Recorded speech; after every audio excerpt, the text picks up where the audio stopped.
Victoria Nuland, who was in the Obama administration, Freudian slip right there, who's now back, was flaming these tensions even more today.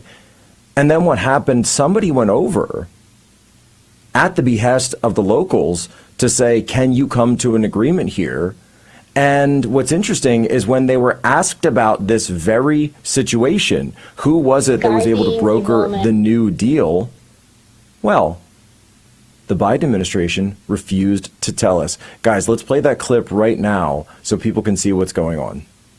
And a former U.S. official from the previous administration in meditating the release of the 3 Kosovo police officers. I was told today that it was not a U.S. former official from the previous administration, but in fact Prime Minister Viktor Orban, who played a role in Vucic's decision to release the Kosovo policemen. So can you provide any updates on this matter in the context of what Matt asked today and the updates I have today, and whose diplomacy is responsible for the release? So I will not put myself in the position of speaking for former administration officials. I have a big enough job already.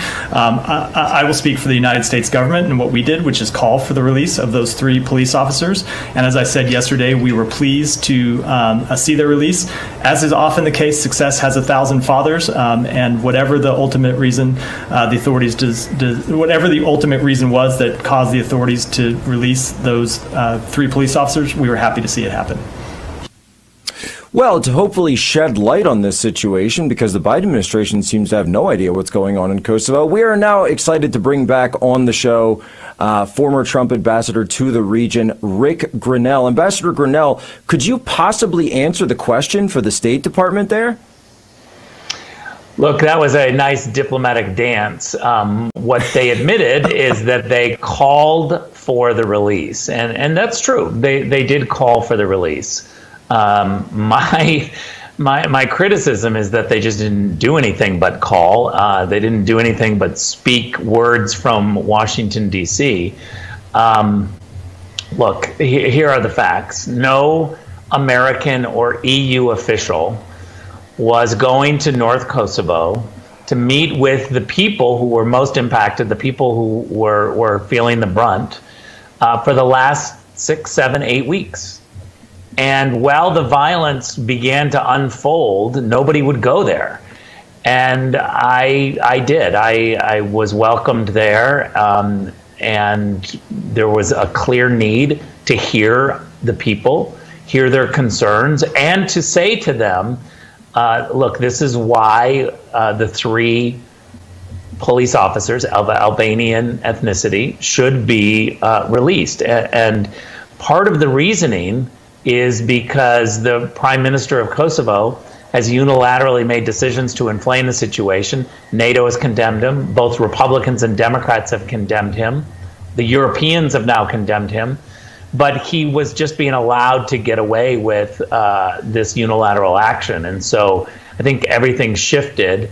When I went, Jack, you know, I was told don't go because it's dangerous. And I actually went without security. I went on my own with a driver and was greeted.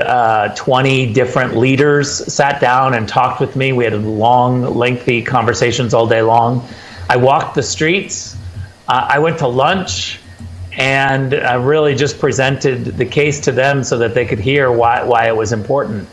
Nobody had done that. And the old adage of actually going and showing up is, you know, 9/10 of the work proved to be true. And I will agree that there's a whole bunch of people that deserve credit that continue to talk about this. Certainly Albanian Prime Minister Edi Rama, Orban, but I wouldn't give much credit to the Biden administration or the Europeans. They're the ones who are supposedly in charge, and they wouldn't show up. Matter of fact, the EU official who is in charge was in Washington talking with Victoria Nuland, and they both were wagging their finger at the region when I was actually in the region. So I think diplomacy means you gotta do the tough work. And I'll just say this, I've worked at the State Department for 11 years. The State Department officials, they want to do the tough work. They don't want to be evacuated out. There's so many State Department officials who want to do diplomacy, but this is an administration that removes the diplomats and just marches towards war so fast. I find it to be sad and a real problem. We need tough diplomats, and we need the Democrats to stop making fun of tough diplomats, but putting in their own tough diplomats.